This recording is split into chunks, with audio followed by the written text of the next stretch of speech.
I'm just going to introduce Heather in the briefest way and let her talk do it justice. She is an associate professor in our history department, and she is the director of our American Studies program. She writes very interesting things that are engaging revelations about our culture, particularly here in America. So please welcome Heather. Thank you so much, Father Alexander, for that warm introduction. And thanks also to Father Alexander and Maureen Waldron for organizing this wonderful series and for inviting me to be a part of it. And thanks to all of you. You know what, it all looks good to me. So anyway, so thank you all, and thanks for being here. It's really a pleasure to have an opportunity to speak a second time, actually, to the Creighton community about the history of immigration debates in the United States. So where this talk is a little different from immigration talks that you might have seen previously, it's not so much the story of who arrived when and where, although that's a really important historical story to tell. It would take a very, very, very long time. The other thing I'll mention is that I'm actually not the most expert person on the ins and outs of current legislation and the current debates. And in fact, often I find them confusing and even frustrating, which is part of the reason why I chose to look at the history of immigration from this particular vantage point. I'm going to focus on how the public dialogue about immigration has shifted or has not shifted with each successive wave of immigrants coming in. At every point in history, Americans have struggled with two competing sentiments about immigration that remain very strong, even into the present day.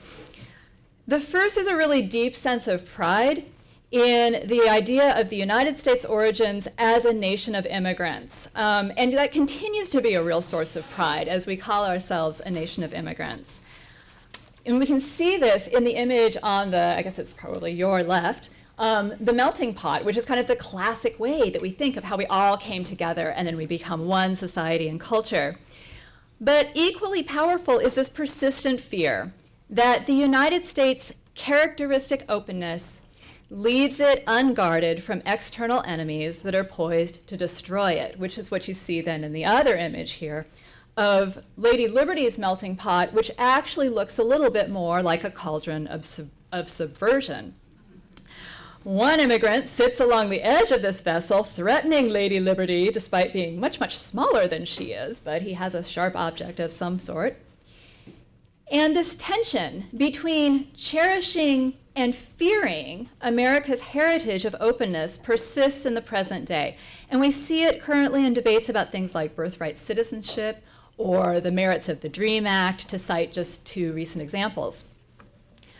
Identifying this old historical pattern is the first step, I think, toward forging more productive lines of discussion about the complex issues that any sound immigration policy must address, regardless of what that ultimately is. My hope is that by moving the discussion away from these old anxieties, we can steer the national dialogue toward issues that bear on the real lives of the real people who often become invisible amidst all this heated rhetoric. Now, we don't often think of Benjamin Franklin as a major figure in the history of American immigration, but it turns out that he was actually quite outspoken about who he thought should and should not be allowed to settle in Pennsylvania.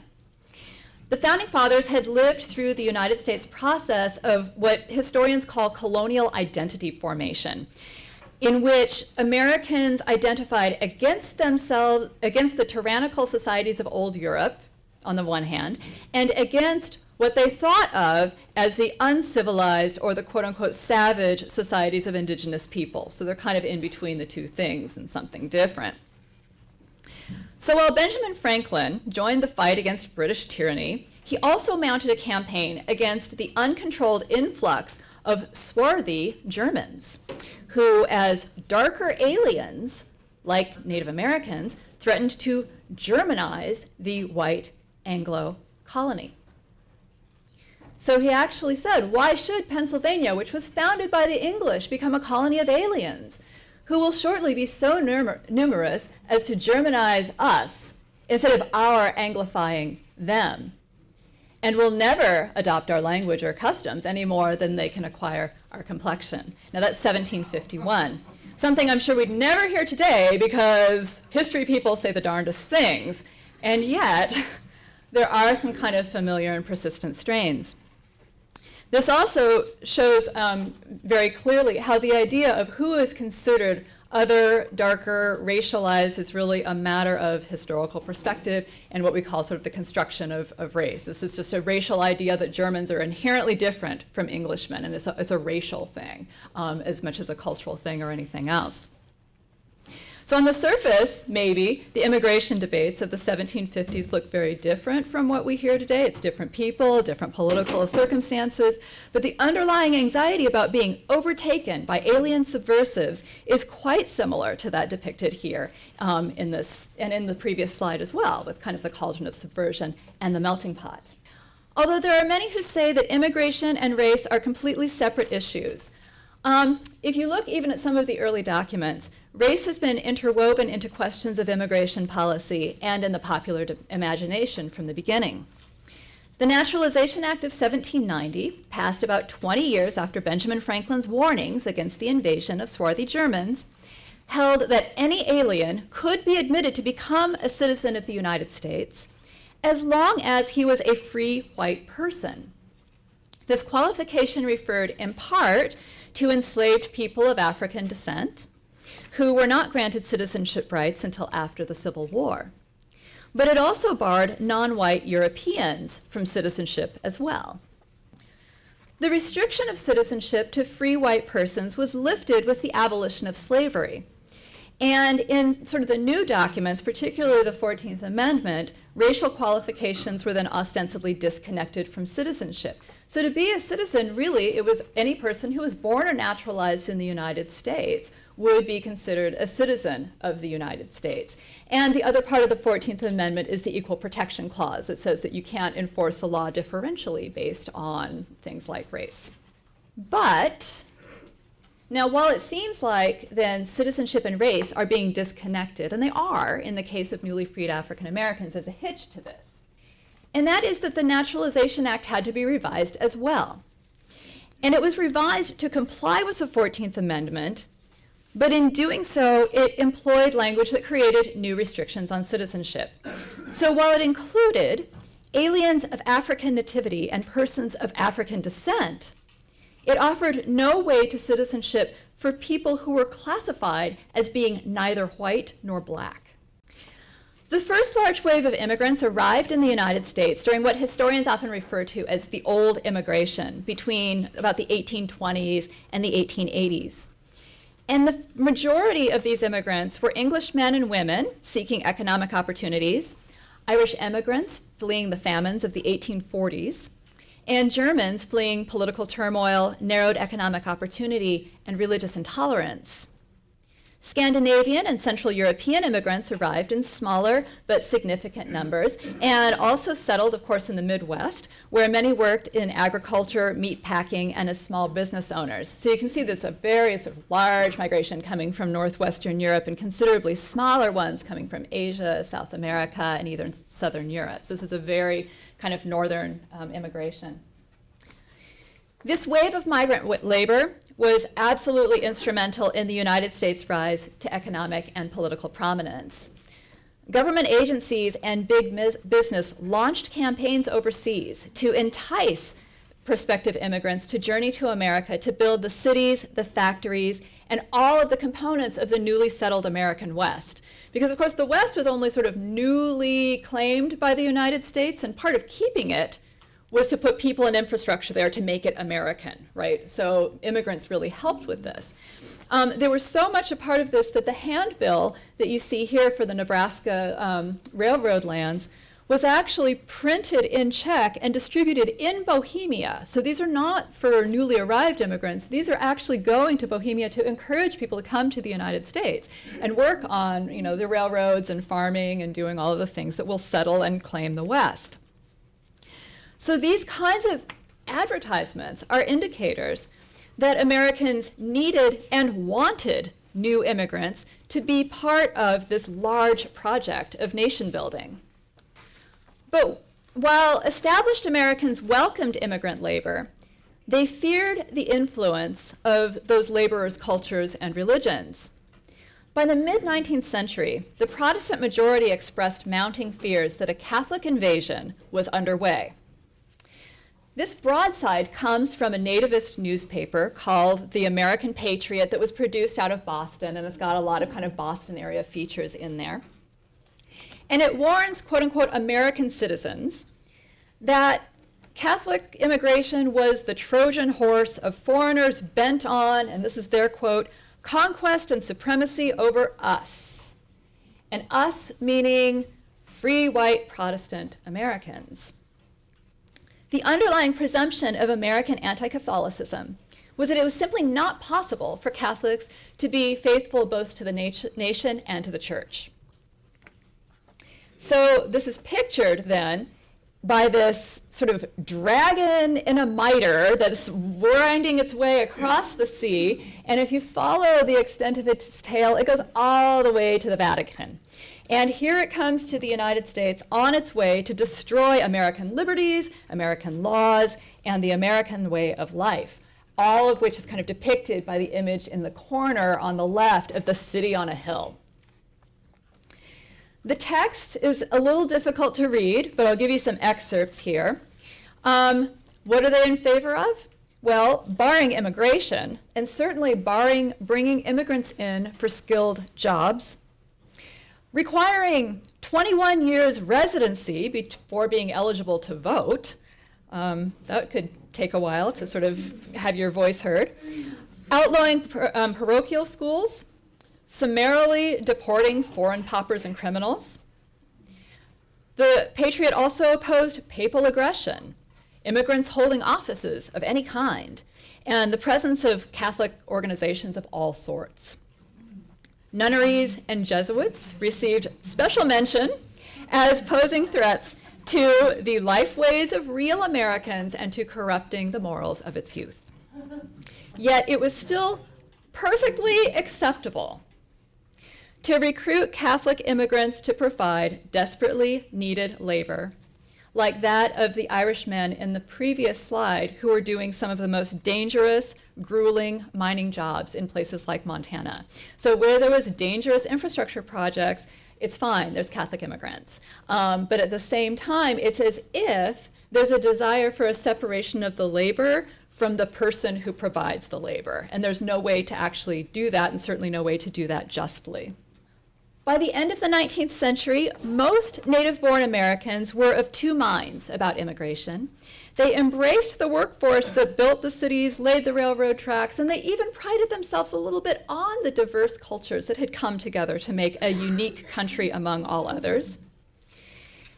Yet, as the American Patriot broadside shows us, the kinds of suspicions and fears that Benjamin Franklin expressed about the swarthy Germans of Pennsylvania had fully taken root in the American popular imagination, and they were continuing to grow. The powerful dynamic created by the pride in and fear of immigration became all the more pronounced during the second wave of immigration, which took place between about the 1880s and stopped in 1924. That's actually a pretty firm stopping place for something like immigration. And in this period, immigrants were coming from an expanded number of regions. So it's not just Northern Europe with this particular wave. Political instability in Russia, in Poland, and in the Austro-Hungarian Empire, and also in Italy, pushed millions of new immigrants toward a new life in America. The pogroms in Eastern Europe forced millions of Jewish immigrants to seek safety in the United States. German and Irish immigrants continued to seek economic opportunities, and in many cases, they immigrated to join family members who had migrated in previous waves. So family unification became a really strong theme in the practice and the history of immigration. In addition to the presence of unprecedented numbers of Jewish, Mediterranean, and Slavic peoples in the United States, was the arrival of a notably larger number of immigrants, at least larger than had previously come to the United States, of immigrants from Japan and from China. Land reforms in Japan during the Meiji Restoration had made land very scarce, pushing young Japanese men to seek work in the mining, logging, agricultural, and railroad industries, mostly in the Pacific states, so in places like California. And Chinese men sought similar opportunities after political and economic distress narrowed their own economic fortunes. Many of them came to the United States not with the intention of being permanent settlers as Europeans had been, but as sojourners. So to come and to work and to contribute to the building of the West, and then to go back to China with enough income to start a business or buy some land or have the money to marry. So these were not necessarily permanent settlers. Jewish immigrants embraced their adopted country, and they sought to develop a Jewish American identity that allowed them to retain their Jewish heritage and traditions while being full participants in American society. Emma Lazarus, a Portuguese Jewish immigrant, wrote the new Colossus, which is familiar to us because it's inscribed on the Statue of Liberty. So its lines, "Give me your tired, your poor, your huddled masses yearning to breathe free, the wretched refuse of your teeming shore. These are the homeless, tempest-tossed to me. I lift my lamp beside the golden door," are read as the voice of American liberty. So it would surprise many Americans to hear that the voice of American liberty was scripted by an immigrant and not by a native-born American. Another Jewish immigrant, Israel Zangwill, introduced the concept of the melting pot. So we saw this image in the first slide. It's back again, because it's actually the cover to the sheet music from the musical The Melting Pot, The Great American Drama, which was a hit during the 1908 theater season, and the title and the image coming from this idea of the world melting into one. But that concept came to us from a Jewish immigrant to the United States. So Zangwill, like Emma Lazarus and most Jewish immigrants, retained his Jewish heritage, but he saw himself as fully American and contributing to the culture. Many Jewish artists composed songs in Hebrew that recounted their journeys and expressed their gratitude for the freedom that they found in the United States. Despite these many expressions of loyalty to America, anti-immigrant sentiment started to shift from being predominantly about anti-Catholicism to predominantly anti-Semitism. Automaker Henry Ford's publication, The Dearborn Independent, which is shown here, sort of two examples of it, was present in every Ford showroom and in the homes of millions of subscribers. So what that meant was any customer who went to test drive a Ford would also have the opportunity to read about, maybe the Ku Klux Klan not being as bad as people seem to think they are, or why you can't ever really trust what a Jewish person says to you because of certain rituals or practices or beliefs. In the middle here, we're introduced to the concept of Jewish jazz as quote-unquote moron music, which is offensive actually from several dimensions. Interestingly, the morons that are being referred to here, quote-unquote, are such people as Irving Berlin and George and Ira Gershwin. So the people who brought us everything, from White Christmas to, An American in Paris, that's, there we go. As offensive as these articles are today, there was very little opposition to Ford airing these views during the 1910s and the 1920s. Even those Americans who did not consider the Ku Klux Klan to be especially virtuous, or jazz to be quote-unquote moron music, because the 20s does become the jazz age somehow, so somebody was listening to it, were likely to think that non-Christians were unassimilably foreign, and like swarthy Germans in the 18th century and conspiratorial Catholics in the 19th, incapable of being fully American. The fear of an invasion by America's eternal foreigners was as pronounced on the West Coast as it was on the East. The difference was that Asian immigrants were perceived as the greater threat in the West. Their cultures were seen as more different than similar to that of Europeans, and the Judeo-Christian tradition was not as prevalent in their home countries. Nativists concluded from this that the Chinese and Japanese workers who built the railroad and worked in the lumber and mining camps were not only not American, they were really not civilized, and in some cases really not as fully human as other Americans. This cartoon illustrates the depth of this anti-immigrant panic very clearly. So an Irish immigrant, sort of in the tall hat over there on the east, and it's weird because the east and west coast are kind of flipped from what our perspective would be. But the Irish figure is kind of looking slightly ape-like and has started to swallow the head of Uncle Sam. And on the west coast, a Chinese immigrant who's drawn to look, and this is a very typical way of drawing both Irish and Chinese immigrants at the time, and they're coded to look a little bit rat-like, and again, sort of less than human, is devouring the feet. So we have Uncle Sam in terrible peril, being devoured by Irish immigrants from the east and Chinese immigrants from the west. Lest you think that's just one odd cartoon, and I wish I could tell you that it was, this sort of anti-Asian rhetoric made its way into the 1921 re-election campaign of California Senator James Phelan, who portrayed Japanese immigrants as really the #1 problem for California because they were stealing land from, quote, the Caucasian race. They were crowding out, and he says, our population. Now, there were Japanese immigrants who had been there for generations, but our population referred to white Californians. And promoting Bolshevism, which is just peculiar. I'm not even sure where they got that.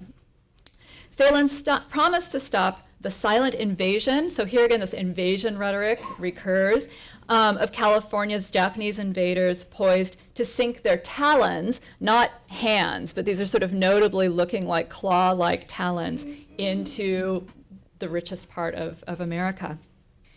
Asian immigrants were barred from United States citizenship by the clause in the Naturalization Act that allowed only white persons and people of African descent to become naturalized citizens.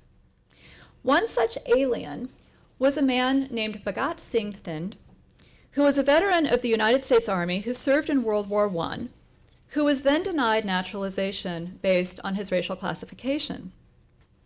Thind argued his case all the way through the court system and even got an audience with the Supreme Court. And he made the case that if you looked at kind of the 19th century racial charts of the time, and they had these sort of racial classifications and trees, and it was very elaborate and based on actually nothing that shows up in actual biology, but there it was.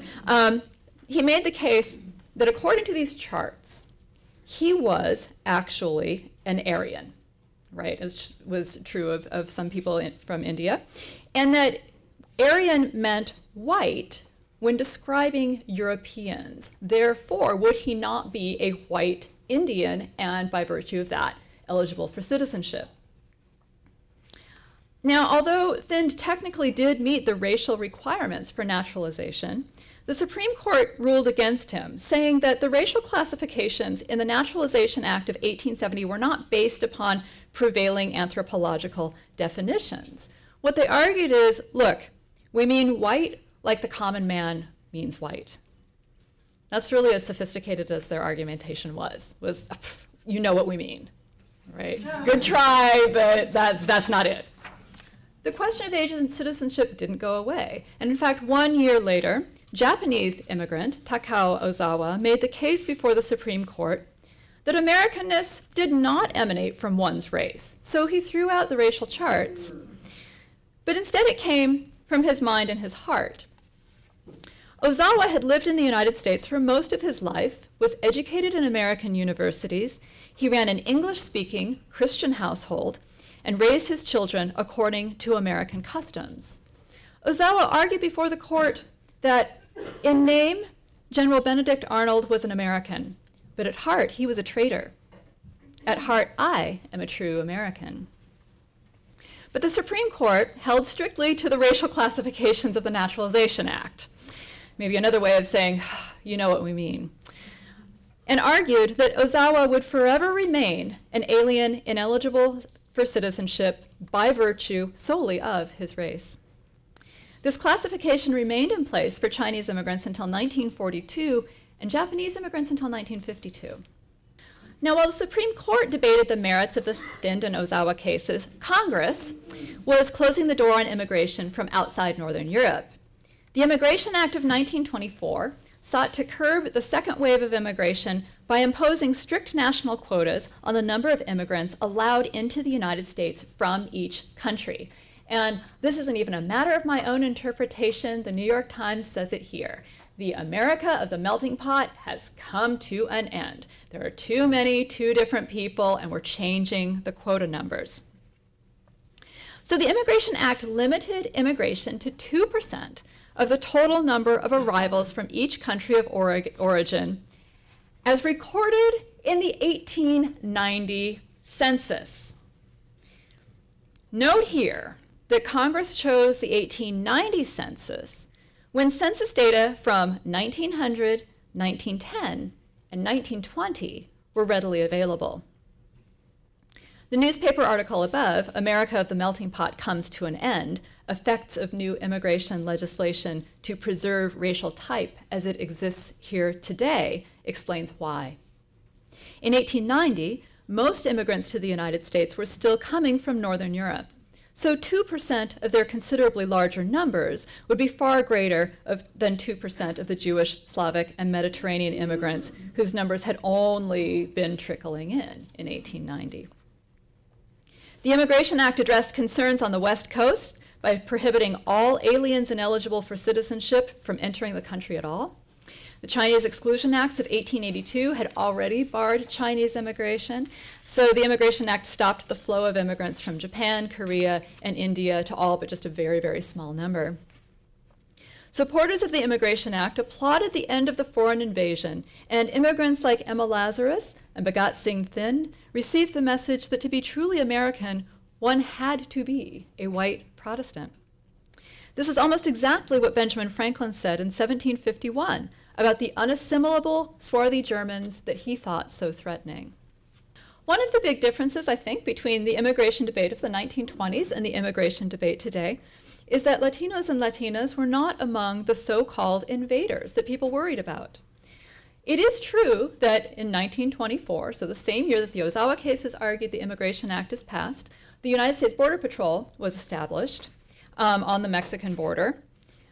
Its reason, however, was not to control the flow of immigration to and from Mexico. Its primary purpose was to stop shipments of alcohol into the United States during Prohibition. So the whole idea of border control really started with Prohibition, not so much with immigration.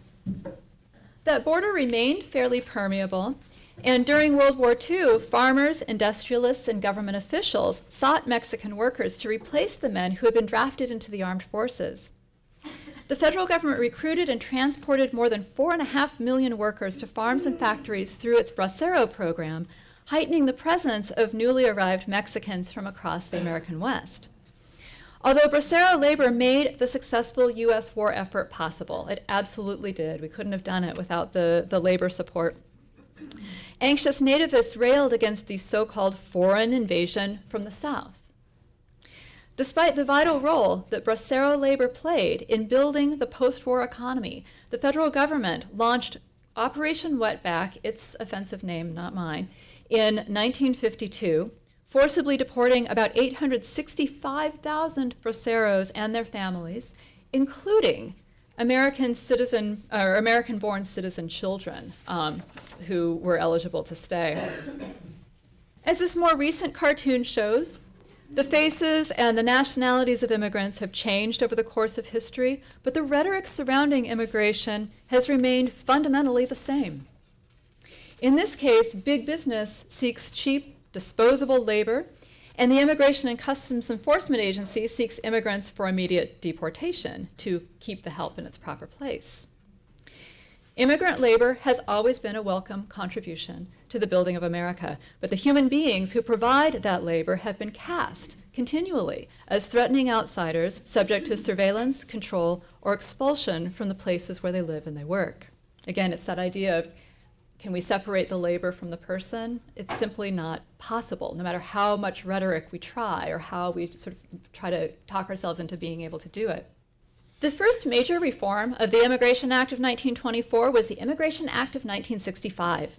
The 1965 Act dismantled the national origins quota, so we're not looking at the 1890 census anymore to figure out who can come, in favor of admitting 170,000 immigrants per year from the Eastern Hemisphere with a 20,000 per country limit, and 120,000 people from the Western Hemisphere without any sort of per country limits.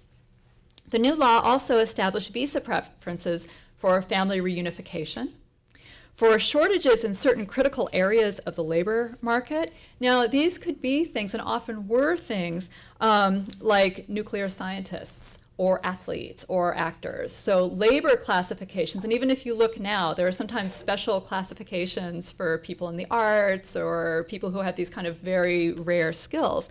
So it allowed those people to be brought over on special visas, and increasingly refugee visas as well. The chart shows how the demographic profile of immigrants to the United States changed as a result of the Immigration Act of 1965. The blue shaded areas indicate the number of European immigrants admitted to the United States in each decade from 1820 to 1830, and then from 2001 to 2006. The red shaded areas indicate the number of immigrants from Asia. The light yellow numbers or areas, the number of immigrants from the Americas, and then the green, which is starting to show up in the more later years, immigrants coming from Africa. The influence of the Immigration Act of 1965 is really clear if you look at the bar for 1961 to 1970 and note the change in the number and the diversity of immigrants coming by the year 2006. Within a generation, the United States became a truly multi-ethnic society. And actually, this is, I forgot I had this one in here, but this is also another, I think, very good, quick graphic that just shows how quickly the countries of origins really changed before and after the 1965 Act. So in 1960, you still have quite a lot of sort of European immigration, and it changes markedly toward more Asian and immigration from the Americas as well. Within a generation, the United States became a truly multi-ethnic society. In 1993, Time magazine created a computer-generated image of the new face of America that was a mixture of physical features from people from the many different racial and ethnic backgrounds that composed the American populace at this time. The 2010 census data on just Hispanic and Latino residents showed a great deal of change. According to the Census Bureau, the Hispanic population grew 43% from 35.3 million in 2000 to 50.5 million in 2010. By 2010, Hispanics comprised about 16% of the total US population. The non-Hispanic population grew relatively more slowly over the course of the decade at about 5%. The number of people who reported their race as white alone grew even more slowly at a rate of only 1%. So all of this is a great testament to the, testimony to the ideal of the American melting pot. I mean, this is it. But it also was a very rapid change for a nation with a very long history of invasion anxiety. And as we have seen, the public dialogue has returned to this old myth of invasion by aliens posed to harm real Americans. This is no more true of today's immigrants than it was of Japanese, Chinese, Irish, or swarthy German immigrants. The power of this rhetoric simply comes from its very long roots in the American imagination. Today's immigration debate has some additional complexity due to some modifications in the 1965 Immigration Act concerning the admission of refugees, the reclassification of workers living in the United States, issues surrounding border enforcement, and the recognition of visas. When the Refugee Act of 1980 established a separate admissions policy to increase the number of refugees admitted per year from Southeast Asia in particular, Americans began to debate, and I think this is maybe a more useful line of debate, whether the relationship between United States foreign policy should align with United States immigration policy. When the Immigration Reform and Control Act enhanced border security and reclassified 3 million workers living in the United States as legally authorized Americans, reclassified them as legally authorized workers, Americans asked whether reclassification rewarded immigrants' extra-legal conduct or if it rewarded their years-long contributions that had gone unnoticed and often unfully compensated. And when the Immigration Act of 1990 increased immigration totals to 700,000 per year to allow for more employment-related visas and diversity visas from applicants who were coming from underrepresented countries within the US population, Americans asked whether encouraging multicultural immigration and ethnic diversification was an enhancement to the American way of life or a threat to it. The images that you see in this slide are no doubt familiar because they're taken from very recent moments in America's immigration debate. We see everything from representations of immigrants coming from Mexico cast as dangerous foreign invaders. They may not have the sharp-nailed claws of the Japanese that Phelan worried about, but there's the myths of things like trying to have anchor babies or do all sorts of nefarious things. The constant sort of imagining that people are very quick to leave their homes, their families, their heritages, everything that's familiar to them, because they think that there's free health care, free everything, that immigrants are coming to take and not recognizing what it is that they give. These are all very, very familiar old lines of rhetoric shown again. And of course, some of this even extends to questions around the legitimacy of the president and the question of what does it mean to have someone with some immigrant roots and how do we establish his own authentic American bona fides. And of course, there's counter rhetoric as well that's very interesting. Questions about, well, wait a minute, where did all of those pilgrims come from in the first place? Because they didn't really spring up from out of the ground. Interestingly, though, for many people of Mexican descent, they never migrated to the United States. It's the border that changed after the war between the United States and Mexico. So while you have pilgrims who clearly were immigrants, we do have people of Mexican descent in the United States who didn't migrate anywhere. So how does that upturn our thinking and our rhetoric? And then, of course, questions about, children. And I think these are really salient questions. What does it mean? We've had a tradition of family unification. What does it mean to send parents home and leave children behind? What does it mean to have children who come to the United States and they don't even necessarily know that they're not documented and they're working hard and trying to contribute and they find barriers, which is what the DREAM Act is meant to remedy. And even the question of what's the relationship between immigrant rights and human rights? Reminding ourselves that immigrants are fundamentally human beings. They're not lines of rhetoric. They're not units of labor. In looking at all of these histories of the immigration debate, it's clear that only the names, the nationalities, the ethnicities, the religions, and the historical circumstances have changed throughout this history. The tensions at the center of the debate have hardly changed at all. This may seem disappointing and discouraging, but I think that there is great hope for a radical change in the conversation. I think that the more of us who are aware of this historical anxiety, the more we can help others to see that painting immigrants who live and work in America as dangerous foreign invaders is not only a great injustice to a targeted group. It prevents the United States from solving the real questions and the real issues that arise from the movement of peoples, the development of global systems, and the changes that take place whenever new people enter an established community.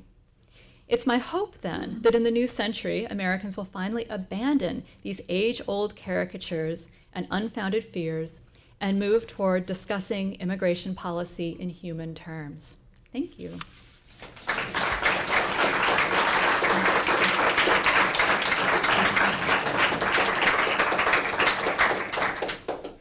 I want anybody to feel free to leave who needs to leave, but Heather, would you address a few questions or? I would be happy to. And like I said, yeah, and it's completely fine if you need to, I know we're at time, so if you need to go, it's okay, but I'm also really happy to take questions or thoughts or, yeah. Heather, I noticed that in the California election poster you had, it was a man named Phelan, which would be Irish. Yes. Running for Senate. Was that, and he was saying he was going to stop the jabs from coming in. Is that the way it worked? Is it once we made it, this next class made it, we're going to make sure that we're not the ones that are picked on, so we're going to be the pickers? It is, and I think it's a combination of how quickly we forget. Because really, if you look at the history of immigration, any of us very likely at one point was the unwelcome stranger. Okay, so we've all been in that position, but we may not remember it, or that's not sort of in our family stories and heritage. Part of it is, yeah, I mean, people forget. There's sort of a spatial dimension of this. So you have, like a neighborhood, right, where one group moves in and then the next group moves in, and it's like a whole new history.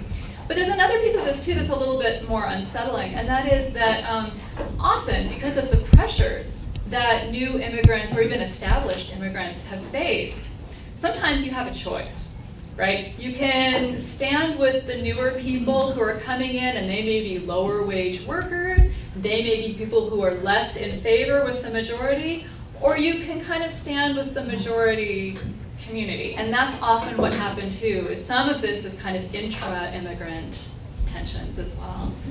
So, yeah. Did you find champions of white Americans taking up the cause for non-white immigrants?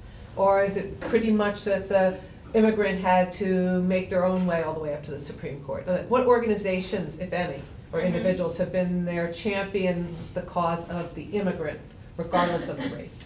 Yeah, I mean, the good historical news is that throughout, there have always been people who could see through this rhetoric. And actually, as you asked your question, I think of Jane Addams and Hull House and the settlement movement, right, as a really good example of this. And it's an example of the model of ethnic democracy, where we can all actually work together, live together, acknowledge people's contributions, and we don't need to treat certain other cultures and people as lesser in order to feel that they're assimilated and part of the society. And there really were people, I mean, Adams would have said, you know, this is simply kind of opportunist, racialized rhetoric that's political and economic in its nature. It's not really about the issue of the people and what they're contributing, so. Thank you, that was very instructive and illuminating. I do have a question. Despite all of this resistance, which you've documented in beautiful detail, somehow immigration continues to work for us. In contrast with countries such as Germany, which has needed a lot of immigrant labor to rebuild itself since World War II. But I understand the opportunities for citizenship there are essentially zero, particularly Middle Eastern labor coming into Central Europe. So what is it about what we've done that makes us different from those other countries? Well, it works and it doesn't, because you're right, there is a mechanism for citizenship. And one of the, I think the better parts of the story that I think I de-emphasized in this analysis, but could, is that at the very least, there's a pretty rigorous questioning at various points about what are the needs, values, purposes of immigration at different stages, right? It doesn't sort of remain the same. I think part of the trouble is that, you know, at the moment, I mean, we have a system where we can't quite figure out. We've got lines of people who are waiting to get in the system to, you know, immigrate and become citizens legally. We have pulls and enticements and pushes that are getting people to come, sometimes extra legally. So I think it works in terms of some of the economics of it. And there is, I mean, we do have this sort of long heritage. So many of us came through this system in one way or another. So I think we've done better on a mass scale. But there are still some places, I think, where we're really pretty hung up. Well, I would agree with that. I was just curious about the contrast. Part of it is actually the heritage part as well. You know, the idea of, I mean, there has to be a system for creating and making citizens, right, that's legally sound, because you can't just do it through culture, right? It can't just be, you know, sort of do people assimilate or not. So does that get at what you're asking? But so does Germany lack those? I mean, I don't mean to demonize a particular country, but I know that there's been a lot of immigrant labor without opportunity for citizenship. So what is Germany lacking that we do, or permit, or operate, or function? Right, no, that's a really, really good question. And I have to say that I don't know a lot about kind of Germany's heritage or laws around this. But I would think this is kind of my best shot at it. I would say that it does have to do with that kind of pre-existing, it's the melting pot ideal that continues to push Americans to have to bring people in as citizens, because even at the worst of resistance to immigration, there are still voices that are saying, but we need to bring, we don't have a close the door policy so much as a who to bring in and a how policy, because there is a sense that we sort of regenerate population-wise through continued immigration. Does that make sense? Or does that kind of, I'm afraid I didn't quite get at it. Thank you. Okay, yeah. It seems like the United States has had a unique history. This doesn't happen anywhere else in the world. So are there any successful immigration models that legislators can look to that, can we compare ourselves to any other laws in any other countries, or is this like a one-time thing? Well, I think, I don't know, this gets me a little bit out of my realm of expertise, but I think that actually it needs to sort of happen within the culture and the history of the country that's developing the immigration laws. No doubt that there are probably some countries and models that do it better, although strife around immigration is not particular to the United States. Wherever there are newcomers coming into establish, I mean, this is the problem for Germany as well. You know, Germany could use the labor, but it's very concerned about the influx of Turkish labor for the fact of it being Turkish and foreign, and does not have quite the impulse to resolve that. They simply sort of take guest workers and kick them out, or just kind of summarily kick them out. So I don't know where the ready model of a country completely devoid of the kind of national sense of self that doesn't get anxious about large waves of immigration is. And I would just, Heather and I have talked about the Japanese American and Japanese Canadian internment. So we've looked at some of the similarities. Canada has always tried to pride itself on being the kinder, gentler America, and it is a nation of immigrants, just like the U.S. is. In fact, a lot of those patterns are followed, although it's been more open for some refugees than and non-white refugees. But even now, the angst in Canada is doing the same thing. It definitely needs the population. It definitely needs the labor. And yet you find in parts of Canada this pushback against who's not really Canadian. They just don't use the rhetoric the same way we do. But there is this fear of Canadianness being diluted, although it's a nation of immigrants as much as we are. Right. Although I think the curious thing in the American example is the United States holds itself up as the nation that does this really well, right? So it'd be an interesting thing to look to another country, because I think that part of our heritage is like, this is how it's done, and we're just not always doing it, and it's really absolutely not. Okay. I was just in Montreal for a conference, and one of the major speakers was on multiculturalism. Mm-hmm. And of course, Montreal is the heart of Quebec, and I think the statistic was that they had done some sort of survey, and that 84% of the people who completed the survey in Quebec identified themselves as identifying with the Francophone tradition, real Quebecers. And something like 6% were Jewish, Sikh, or Muslim and Hindu, something like that. And yet the 84% feel threatened by that 6% and are trying to pass a new charter defending Quebec values, Francophone values. So even the proportions were just completely out of whack. The anxiety was still very present. And that's, of course, just Quebec, which has that problem with the rest of Canada. Well, exactly. Right? That's under siege from within and from without. Yeah, which is where this gets really complicated. And you're right, sometimes it's not a numbers game. It's these are just some people we haven't seen before, or it's a newness thing, or something like that. But yeah, no, Canada has a lot to work through. Yeah, it does. It does. Do you know the details of path to citizenship here? I mean, I've heard different numbers like 9 years, 15 years.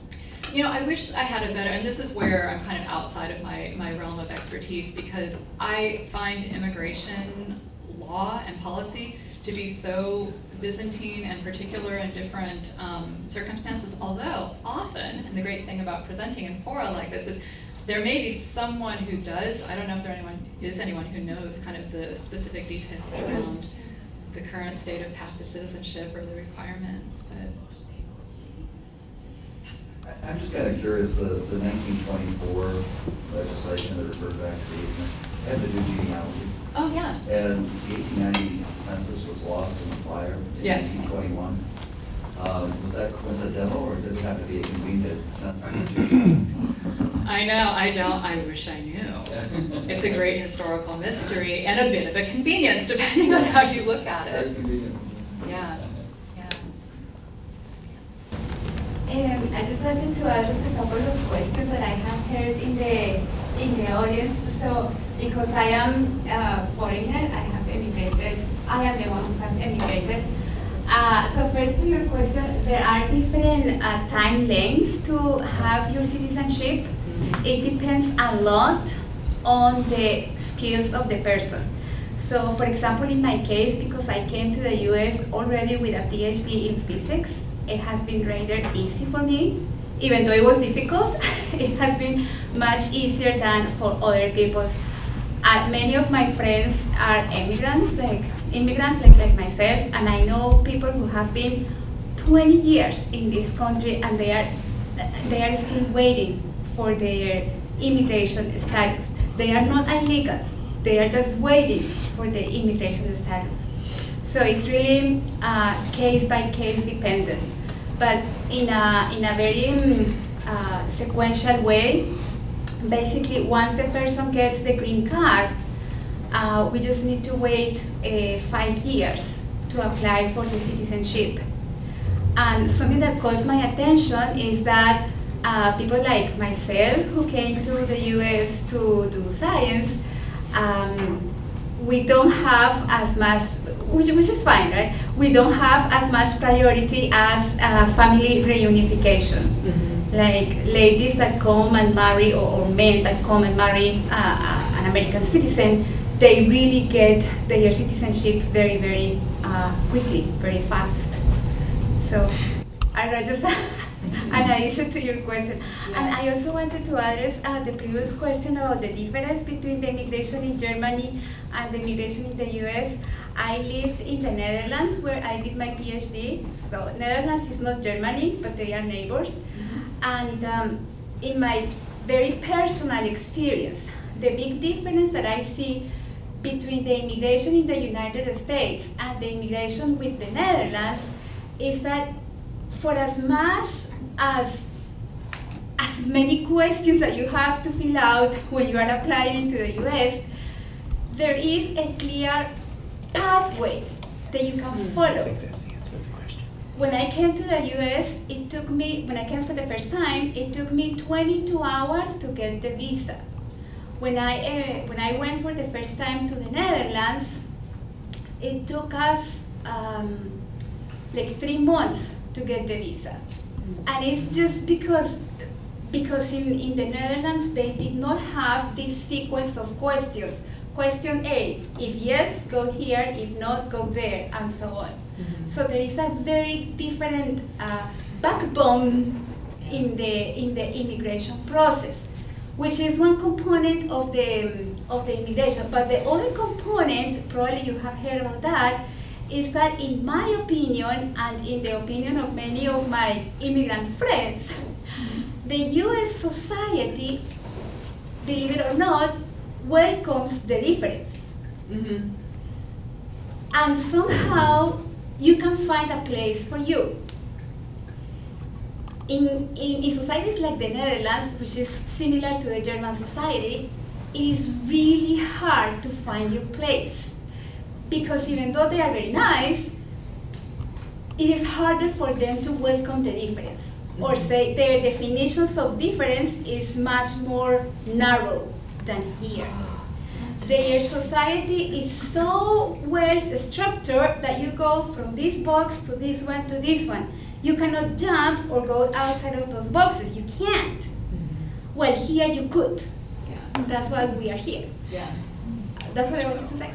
Well, first of all, thank you so much for your perspectives, your experience, and that information, because that's really helpful. And again, not knowing a lot about how immigration works in Europe as compared to the United States, it's a really instructive difference. And I have to wonder whether that has something to do, I mean, these are all legal mechanisms, obviously, but if it's also a bit of kind of a cultural and historical difference, that if you have a country that has a very clear sense of kind of this is who we are as a nation and this is all of who we are as a nation, that it makes it harder to kind of move as you talk about. So thank you for that. Heather, thank you very much for this